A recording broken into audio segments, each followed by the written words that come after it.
I'll just quickly go over what's been discussed in the previous recording.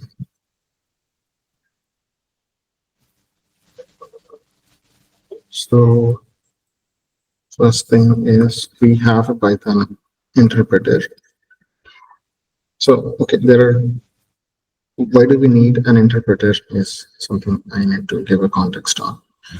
So computers will understand only binary language, right? Basically, a CPU can understand CPU instructions. CPU instructions will have specific number codes. Those number codes, for addition, there will be one code, and for subtraction, there will be one code. So computer is nothing but an advanced calculator. So in calculation, in our traditional calculator, we just do arithmetic. So whereas computers can do complex calculations, not only arithmetic, it's more or less complex arithmetic. So in order to communicate what needs to be done, let's say if I want to find out the square root of a number, how do I instruct a computer? There is a way to, all these mathematical operations can be programmed into a computer through some specific format.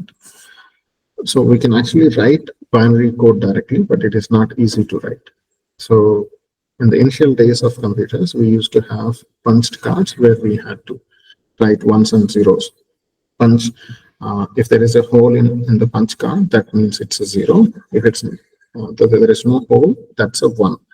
So addition, add, and an instruction, it will have one specific number assigned to it.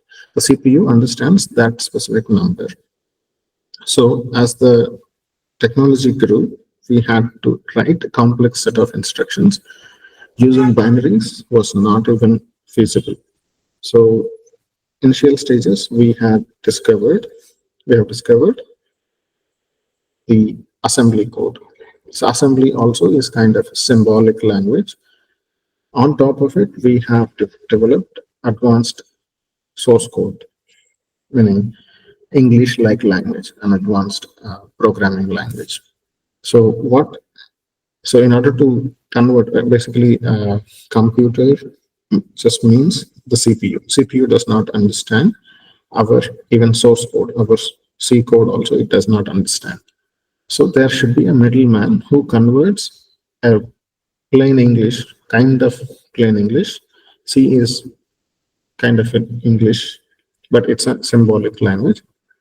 So a middleman is called that middleman is the compiler who converts our C language code into binary code that the CPU understands. So when a CPU is working on some problem, executing a program, it actually is fetching instructions from the memory. That instructions is all in the binary format, ones and zeros. And if it sees an add code 1001, let's say, for example, is symbolic way of saying add two numbers, that's what it will do. So for us to convert from a traditional English-like language into a machine language, which is ones and zeros, we need a compiler. So there is another thing called interpreter. So the difference between a compiler and an interpreter is that if you write a program, compiler will entirely read the entire program and converts it entirely into machine code. So during the process, it will optimize some set of instructions. Let's say if I write redundant instructions, it will compress that and make it into a single efficient instruction set and converts that into the machine code equivalent. So whereas an interpreter reads our instructions line by line. So whereas a compiler reads the entire code that we write in a file and then compile it into a single binary,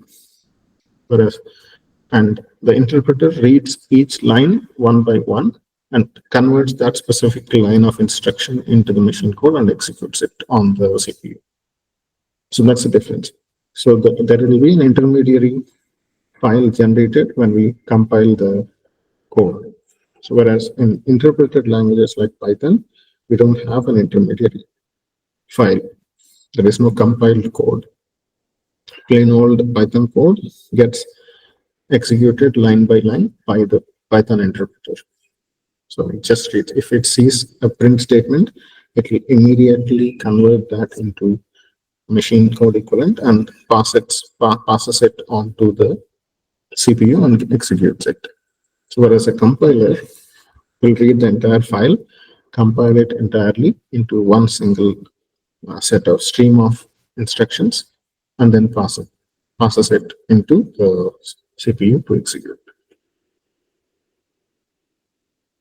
So having said that, let's try Python. So Python, for us to install Python, we need to go to python.org. In your browser, we need to go to this www.python.org. You can install. I think when we were discussing about the npm and Node.js, you would have already got those binaries installed, so you don't need to install it again. If you watched my previous video, you can get the instructions on how to install Python. So just like npm for Node.js has a package manager called npm. Python also has a package manager called pip. So I can install libraries or external packages using pip. So if I want to see what all packages I already have installed in my system, I can do pip list. These all packages I have installed in my system. Because I've been using this system for long, so I've installed so many packages, which I use for so many purposes. So if I want to install a new package, I can do it through pip install, say Jupyter. Jupyter is a notebook. It's kind of a markup plus Python code. So it's a shareable Python interface. We'll go into Jupyter later. So firstly, Python code can be executed in two ways. You can directly execute Python code inside the Python shell. So if I type Python, if I want to see if Python is installed or not, I will just do Python version. It will give me, if that is installed, it will show the version. Otherwise, it will say that there is no command called Python. Okay, I can go, first way to execute is I can put the Python interpreter inside the Python shell. If it shows three greater than symbols, it is Python shell. So I can write code here. Hello. And each line, it gets executed immediately. This is one way to execute. So I'll exit out of this shell, and now I will show you how to execute a Python file itself instead of typing one line at a time. So for me to get out of this shell, I can type exit. I can call exit function, or I can do Control Z and then enter. So this will come out of the Python shell. Let's say I delete this file and rewrite. So for me to write a Python code, I need to create a new file, name.py, or it can be any name, my name.py, my script.py, something. So .py means it's a Python file. It's not strictly necessary, but it's a convention to keep the extensions according to the language that we write the code in. So my script.py, inside that, the same instruction I can write here. Print. Hello. And similarly, I will write one more line.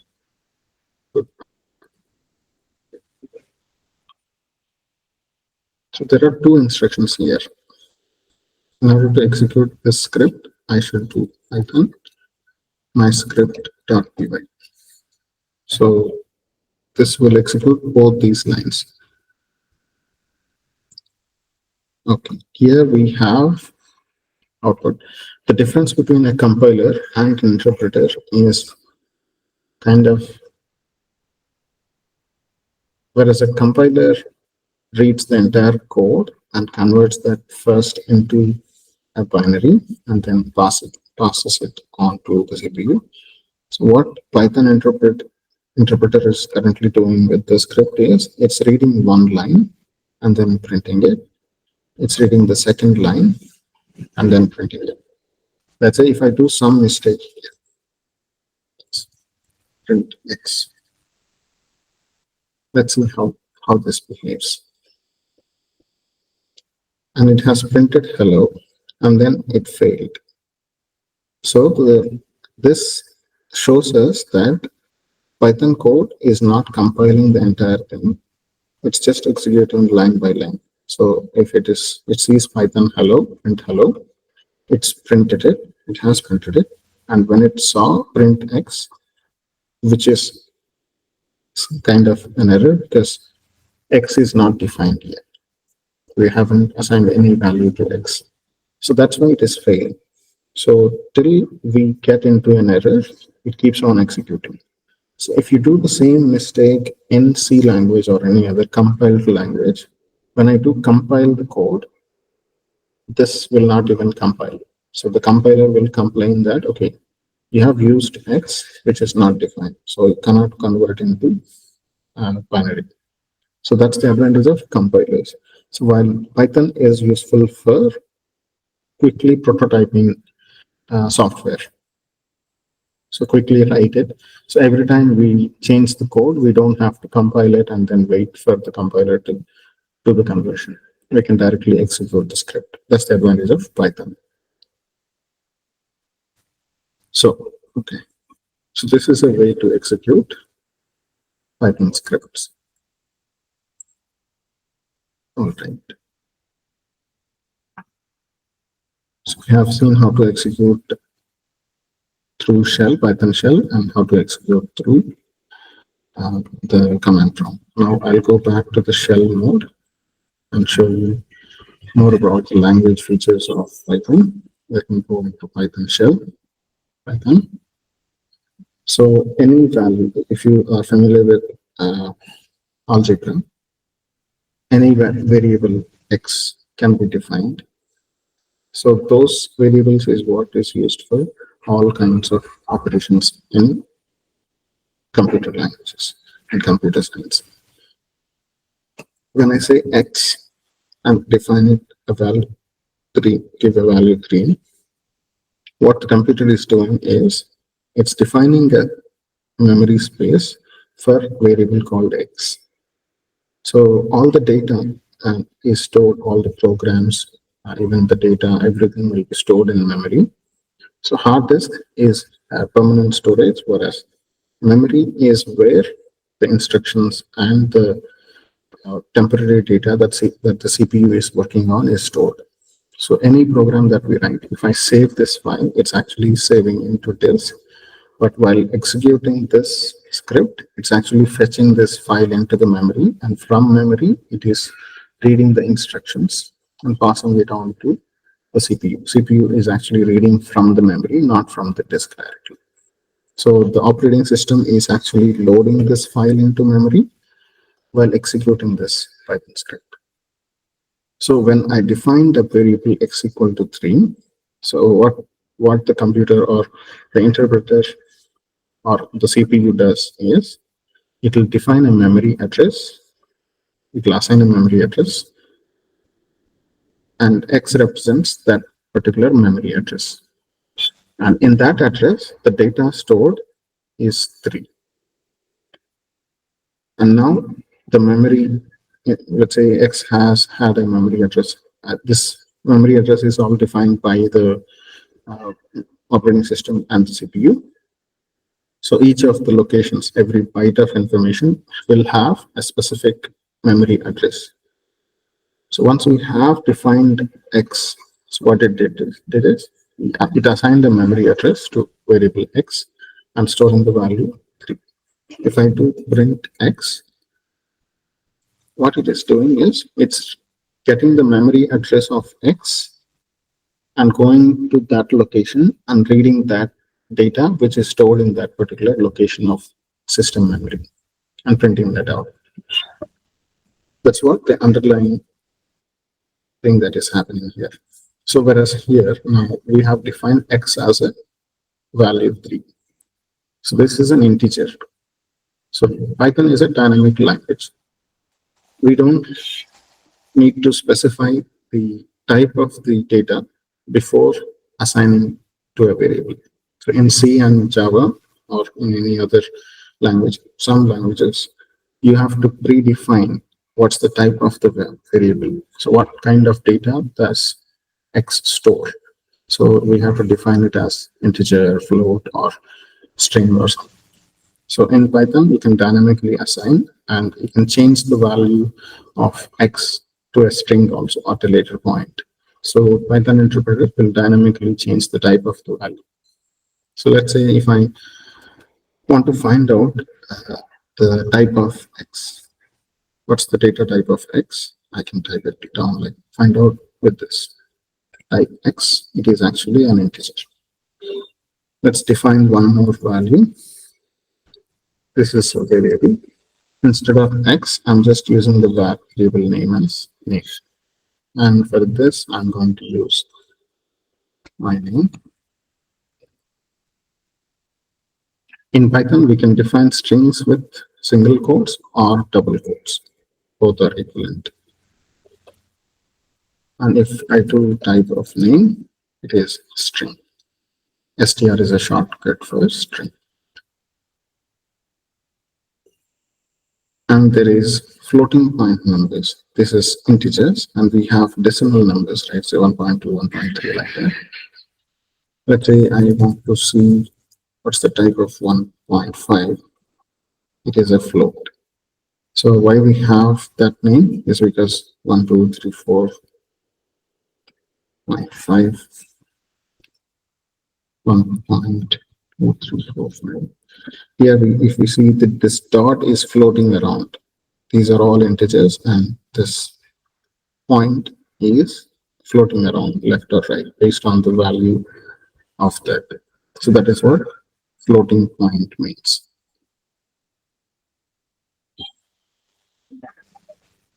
And we have floating point numbers in Python, and there is, if you are into mathematics, there is complex numbers and real numbers. Right? So complex number is I, represented by I, and it's a square root of -1. So I into I will become -1. So in computer science, I is actually named as J. In Python, it's defined as J. If I type 1J, it is a complex number. If I do type of 1J, it's a complex number. So till now, we have seen integers, strings, floating point numbers, and complex numbers. And there is something called booleans in Python. Booleans are true and false. These two are Boolean values. Only two values are allowed. And there is simple calculations and comparisons, just like 1 plus 1. Let's say I will do string operations, string 1 plus string 2. It appends two strings. So the same arithmetic operation, if I do it on strings, it will append strings. So let's say I can assign something to A to 2. And if I want to see if A is equal to 2, how do I compare if A is equal to 2 or not? So I've already assigned 2 value to A. If I do double equals 2, this actually means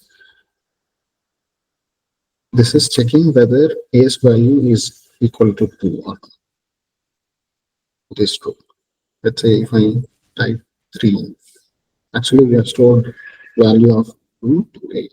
And this statement is checking if A is equal to 3 or not.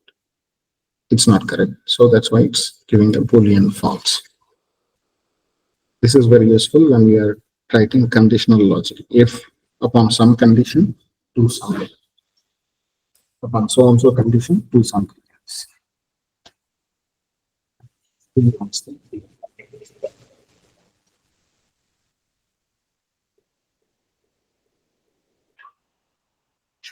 Okay.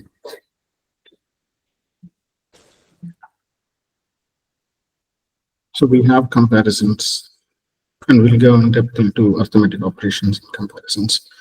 So we have seen till now the basic data types in Python: integer, float, decimal. Sorry, it's a float, complex numbers, strings. Now there are complex data structures in Python. Those are lists.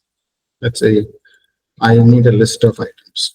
I'll define a variable called mylist, and I'll define 1, 2, 3, 4, 5. 1, 2, 3, 4. Then I'll print the list. Okay, this is a list data type. So the list data type can have numbers, strings,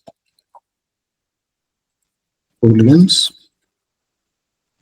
or other complex data types also.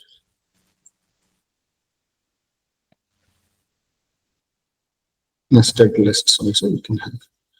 If I do type of my list, this is a list data type. We have a specific function called length of list. Length function on my list, if I call this, it gives 5. So this actually is counting the number of elements in a list. 1, 2, 3, 4, and 5. This entire thing is counted as one parent level object.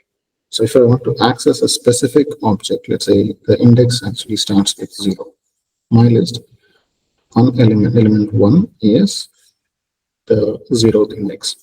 It starts with 0, 0, 0th index, first index, second, third, and fourth. If I access my list of 2, this gives string 1 because 0th index is 1, 1 and 2. This is the second index. If I want to access the first element, I can do it through my list of 0. Let's say I want to access this last one, 1, 2, 0, 1, 2, 3, and 4. If I do my list of 4, it gives me this. Now, this is actually a list. Type, if I do type of my list of 0, this is an integer. This is a string. And this is a list. So now I can do again length of my list of 4. And this is 3 because the number of elements is 3 in this list. So you can embed any number of lists or any number of other data types. There is something called dictionary that we will see now. You can embed a dictionary inside a list also. That's how the lists are built. And similar to lists, there is something called a set. So let's define a set, my set. So the definition of a set is like this. For lists, we have defined with square brackets. For sets, we have to define them with flower brackets. I'll define 3 and 4. Okay. Type of my set is a set. Okay. We have the same thing, just like this. But what's the difference? Let's try defining a list. 1, 2, 3, 4, 5, and then 4, 3, 2, 1. Okay. Length of my list 9. Okay, there are 9 elements in it. Let's say my set, I will redefine it to have same set of numbers. 4, 3, 2, 1. Length of my set is 5. Let's print and see what's the my set contains. It has only 1, 2, 3, 4, 5. Even though we defined 1, 2, 3, 4, 5, and then 4, 3, 2, 1, it actually had stored 1, 2, 3, 4, 5. So okay, this gives us one hint on what a set is. A set can only store unique values. You cannot store duplicates in a set. That's the whole purpose of having a set and a list separately. So otherwise, list will suffice. So set will contain only unique values. And same thing, just like sets, we also have one more subtle difference between set and list. Let's say I define a list 1, 2, and I want to see if this is equal to 1, 2. We are comparing two lists here. Are they same or not? This is correct. That's 1, 2 are same. And I'll just reverse the order and again compare. These are lists. We are comparing lists here. That gives a false. Now, this is evident. Now, I'll try the same thing with sets 1 and 2.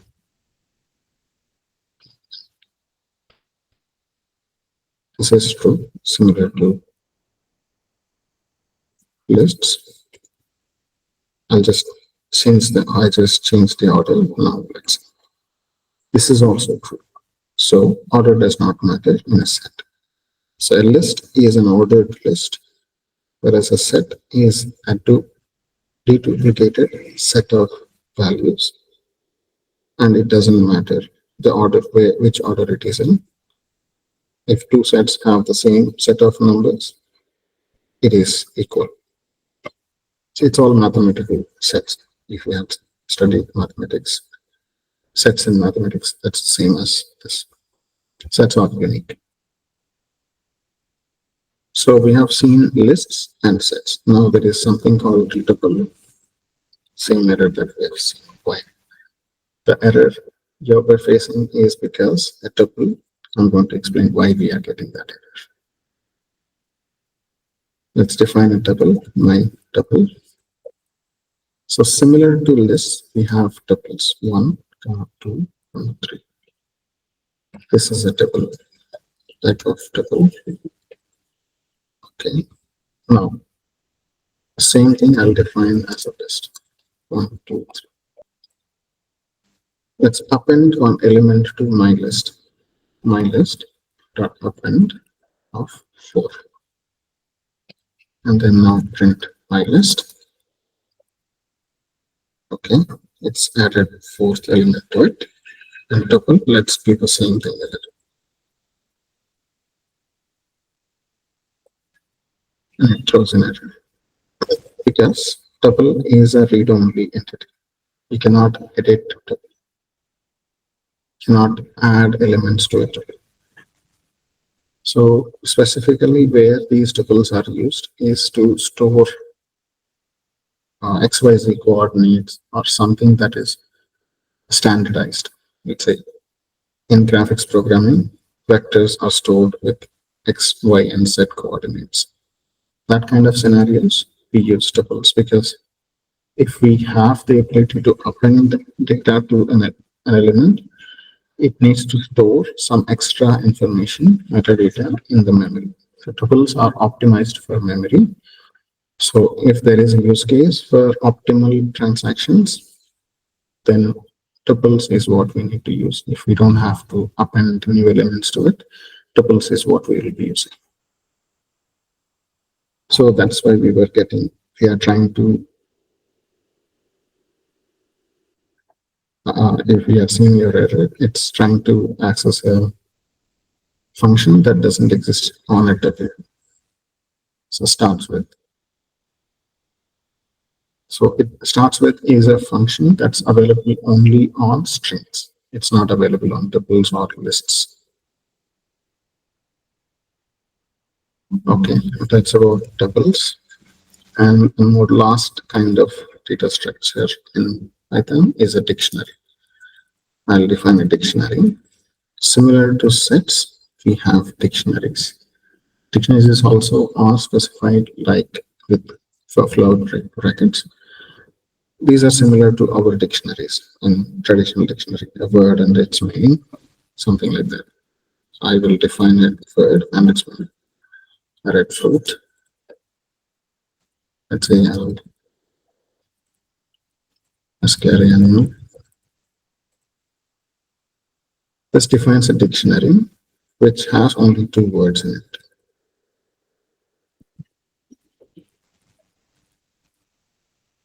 That is, dict is a shortcut for dictionary.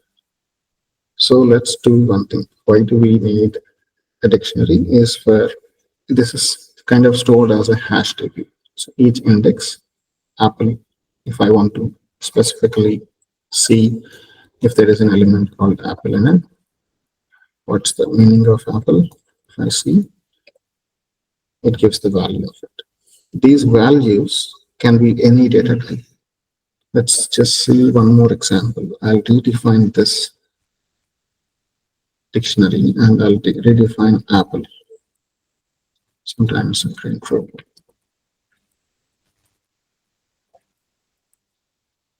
And let's see what my Apple has. Dictionary of Apple, I access. It got replaced by this thing. If I just print my dictionary, it is having only two elements, which is Apple and where.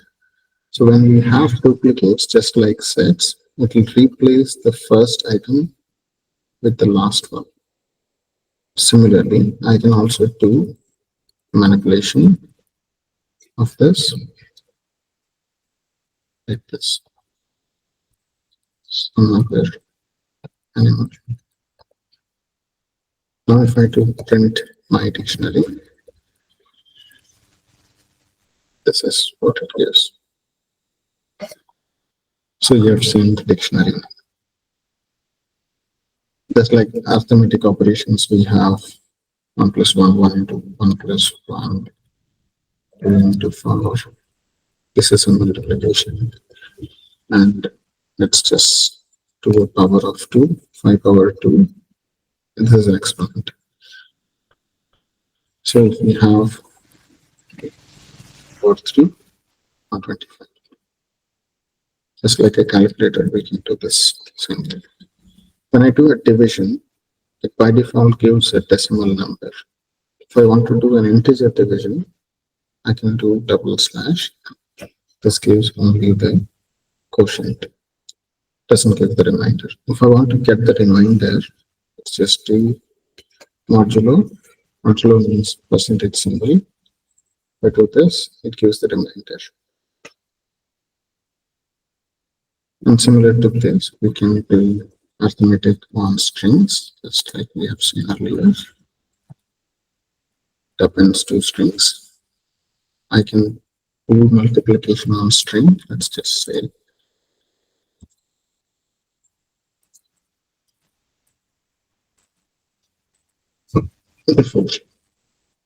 this repeats the string 4 times.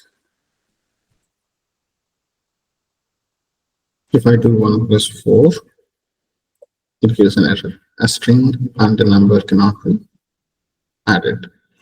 So if I do 1 and again 1 in string format, it will just append these two numbers. It does that for numbers. It's not 2, it's 11. It's not even 11, it's just a string that has 2 ones in it. So similar to that, can compare elements. True equals true. This is a statement, just like we have seen earlier. This is equal to comparison. This is less than.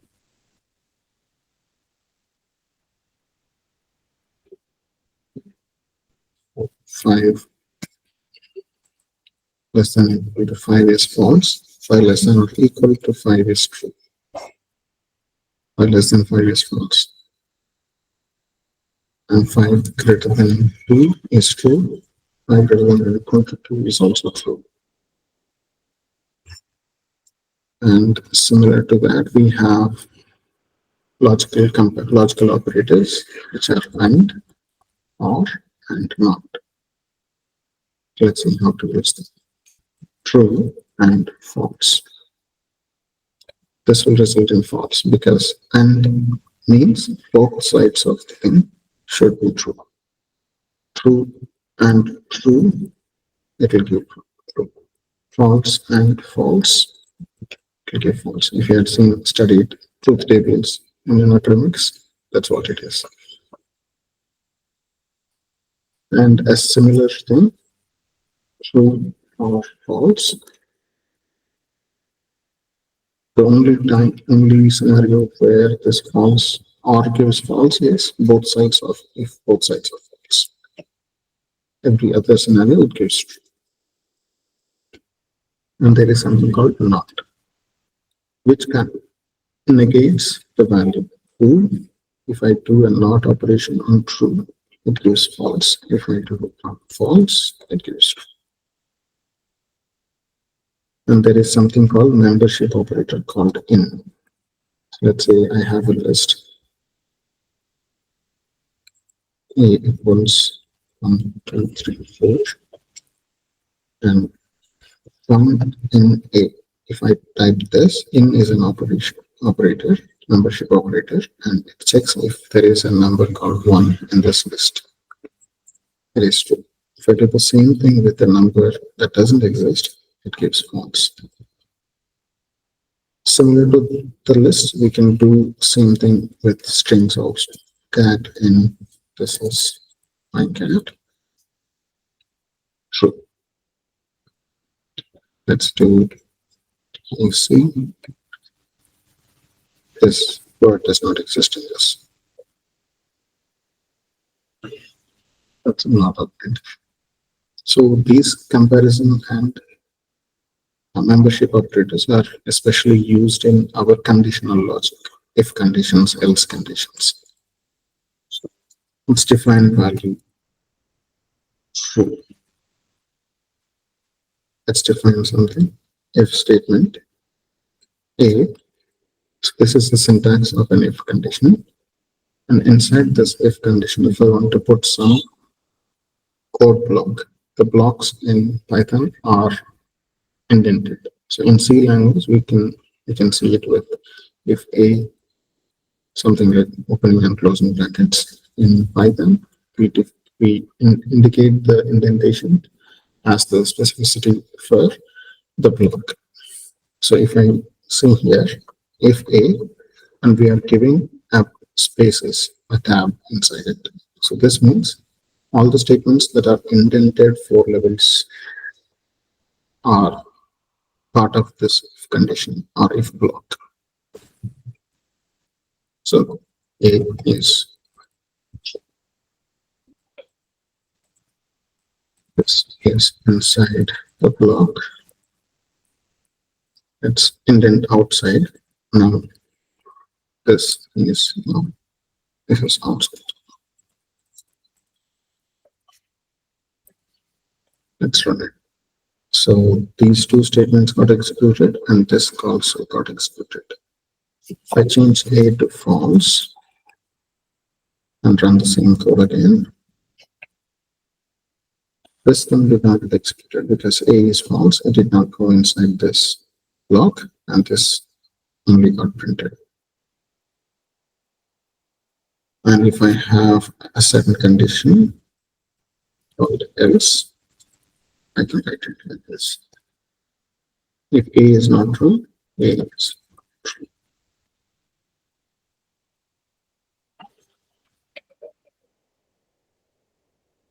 A is not true. Similarly, I can actually nest things around. I'll just redefine A to true and have one more value called B, also true. I'll add one more nested block inside this A. If B, again, B is also execute. A is true. This is inside the block. B is also true. This also got executed. Now, if I change this to B to false, then execute this block again. A is true, but B is not true. That's why this did not get executed. This also got executed, and this also got executed. So this is how we nest things inside the if conditions and else if conditions. There is something called else if. If A, print A. There is something called else if. This is in some other languages we use else if, but in Python we use elif. Just to reduce the typing. Print A is not true. Okay, else if, I think we should have one more condition. Elif will accept B or any other condition.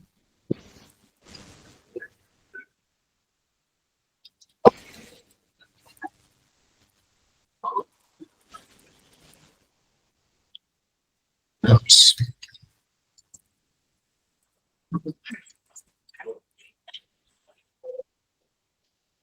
Here's the syntax error here. We should use colon.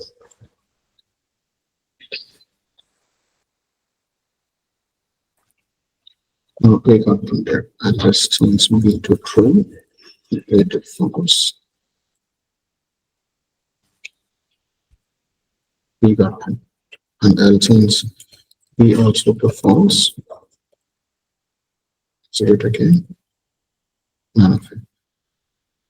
This else block got executed.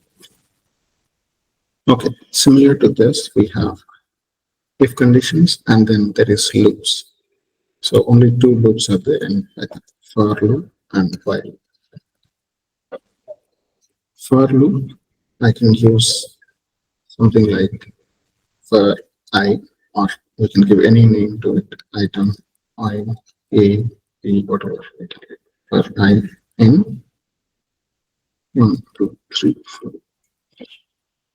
This is a list. This for loop iterates through each of the elements of this list, and that I will have that specific indexed element. So I do print I. Here's this. What this is a list, and this is an iterator. In is here, it is acting like an iterator rather than as a membership operator. So we have seen something like 1 in 2, 3, 4. This is membership operator. This is membership operator. Whereas this in is part of the for loop syntax. So this is not the same as this one. So if I want to iterate through 0 to 10, let's do that. I should use a function called range starting from 0 and ending at 10. This does not include 10. So the range function iterates through 0 up to 9. It will exclude 10 from it. It will print I. It prints from 0 to 9. It doesn't print 10. For 10 to be printed, I should increase the number by 1. And it does print. Okay, this is for. So we'll do a while loop. I'll define a value for A 0. While A is less than 5, print A, and then I have to increment a value. Otherwise, if I run this loop now, it keeps on looping, printing A forever, because A will never become greater than 5 because I've defined it or initialized it with 0. So for us to break out of the loop, we need to add 1 to it. A equals A plus 1. Every time this loop executes, it increments this value.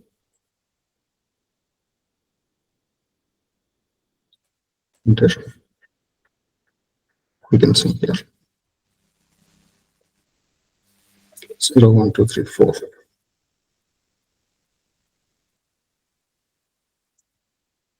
This is how while loop works.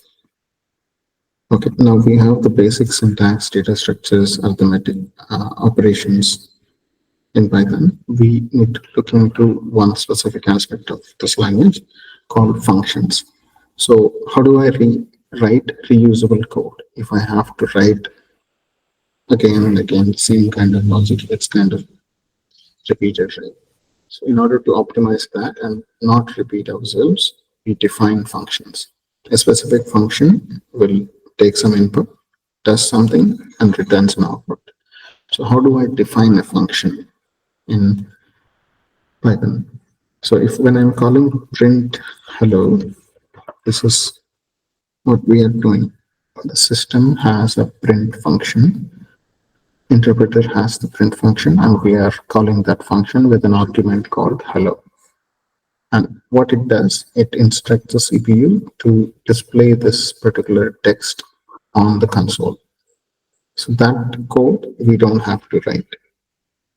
And similarly, we can have our own custom functions defined to do custom operations. So how do I define a function is through this syntax. Def. Let's say I will just add a multiply function. Multiply by 3. And I'll accept one argument called val. This is just a variable name. It can be anything that you want to use. And we should end it with a colon. And whatever statements we write inside the indented block is part of this function. I'll just return value multiplied by 3.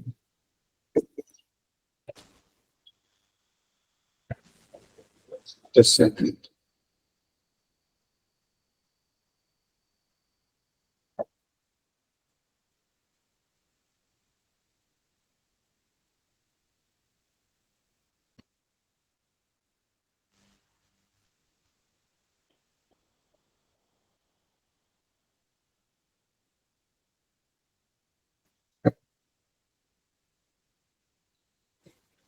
So this returns, and we have just defined this function. We have not called this function yet. So to call the function, I need to do this. Multiply by 3, and I need to pass a value as a value argument. Okay. And it gives me 12. Okay. I'll define one more function, multiply. This time I'll accept 2 arguments, value 1 and value 2. And then return value 1 to value 2. And just try to do multiply, call this multiply with value 4 and 3. It gives 12. I can do similar thing on complex data structures like 1, 2, 3 list.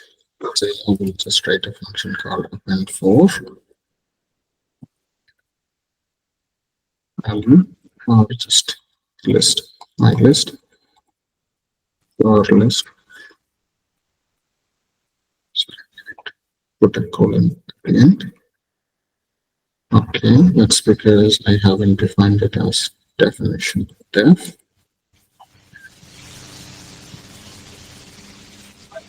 List dot append. Now I'll call this function append 4 word list.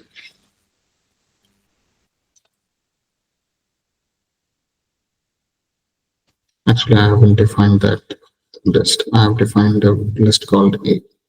We'll pass A as the list, and let's print A. Now it has appended 4th element to it. That's how we use functions. So let's see the return value of this function. Let's say if I do a print hello, what does this value, return value of it give? Value, let's say this is just a name to a variable that I'm giving. So I'm storing the value that is returned by print into this val variable to enter. This actually printed something to the console, but the return value will be stored in the val. Let's print val now. See what it has. It has none because print statement does not print function does not return anything. That means by default, any function that doesn't return anything is returning none. None is like nothing.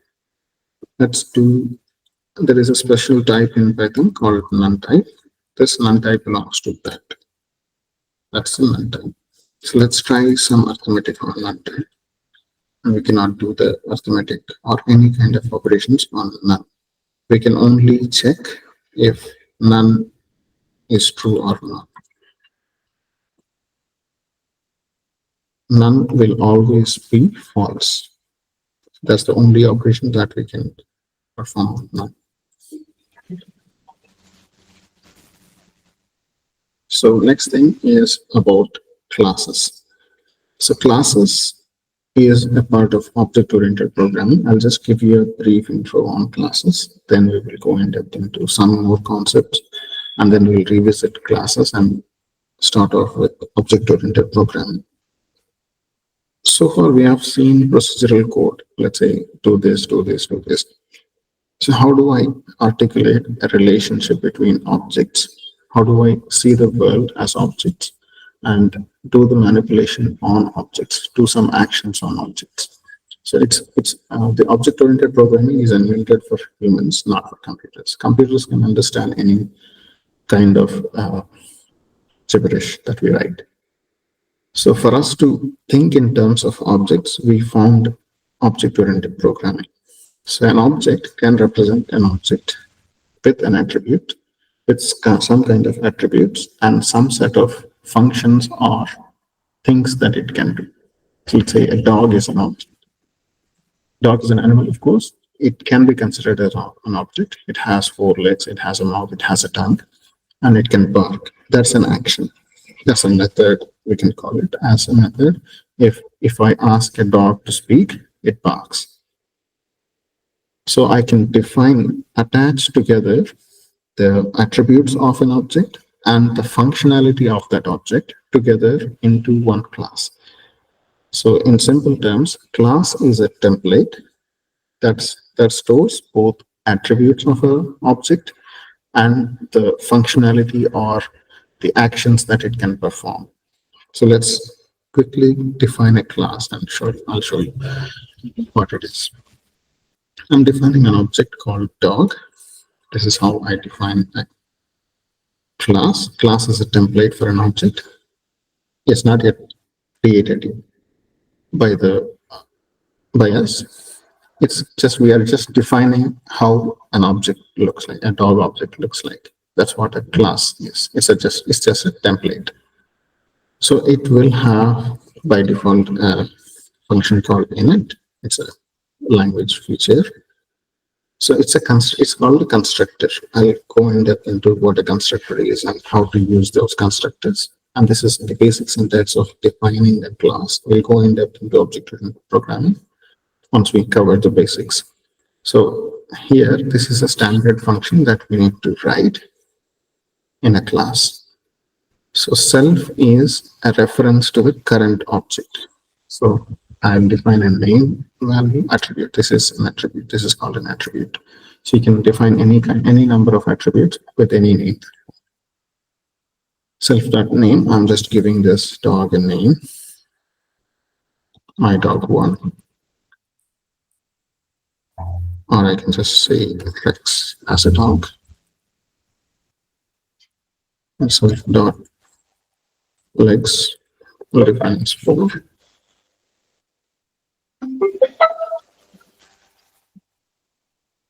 These are the attributes of a dog. And this is the end of class definition. So I will just edit it and have one more function defined. I'll just have speak as a function that also accepts a self argument. Any class function should have self as a first argument. Those details why we need that and all we will see later. So this one I'll just print self.name says hello.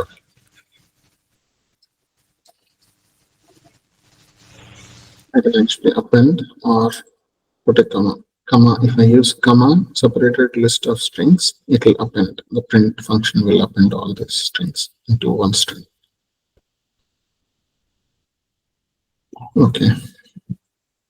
So there's two definitions of functions. So specific to classes, the functions defined inside a class are called methods. So the functions defined outside of a class are functions, plain old functions. The functions defined inside a class are methods, called methods. It's just a naming convention. Now we have defined a class called dog. Let's say I will create an object with my dog is a variable that is actually a representation of dog. So this dog is the constructor. We are actually going to call this constructor here. If I do this, it's going to initialize an object with dog template and have this functionality in it. If I do my dog.speak, I think this should be redefined with transportations. I should do it this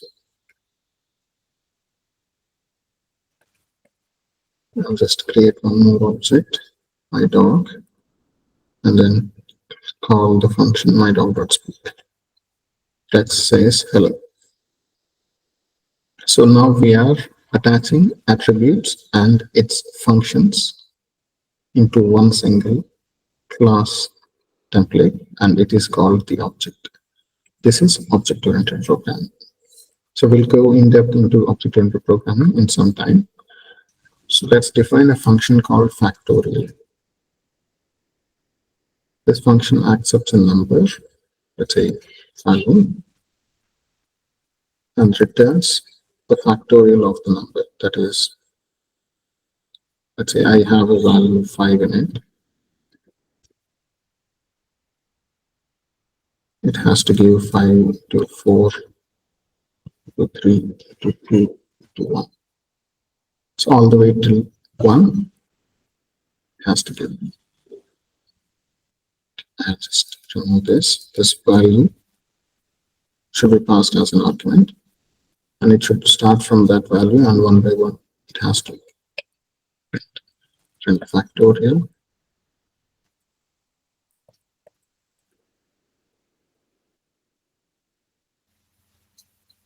This. Okay. But I'm hard coding this 5 as the value here, but we need to pass it as a value that is passed from this column. So if we can do that, that would be great. We need to write a factorial function, definition factorial, that should accept a value and then give the factorial. Let's say if it is n, and n factorial means n into n minus 1 and so on till 1. Let's write it here.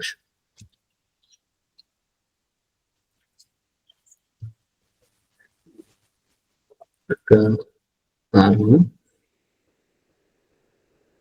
into value minus 1 to value minus 2 and so on. This one, we need to write it in a proper format based on the number. Like this kind of thing will become huge if it is 50 minus 1 minus 2 minus 3 minus 4. up to 50 we will write. That is not the optimal way to write it. We need to write a factorial function to return the factorial of a specific number, whatever the number we give, any huge number also, it should be able to calculate and give us the result without hard coding. So let's see that.